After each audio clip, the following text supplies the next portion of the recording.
What do you remember from playing with our team, Mats Stalin, and what do you think about the team?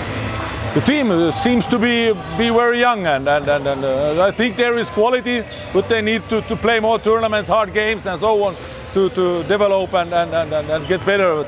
I think I heard in 3 years you want to be champion Estonia, and I think you are on a good way. It's very difficult to see and look, because I look at my team and my players, but I see your players are not ready physically at all, not ready. The moves are there individual, but together they don't play so strong. And when they get stronger, better, and play more collective together, then I think they will be a good team.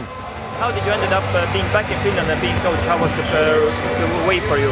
Oh, I was 36 when I came back 11 years Germany, so it was great to come back again to Finland and start working for the Finnish handball. And there are many clubs who do a good job now. Many clubs, they try and having a good work with young players and youth teams and so on. So it's more and more teams, they make really good job, and that's make our quality better. Almost every team has a second team for young players when they are youth and 18, 19 should come to the senior team. When they're not ready, they should play there and train with the senior team, and that's the way.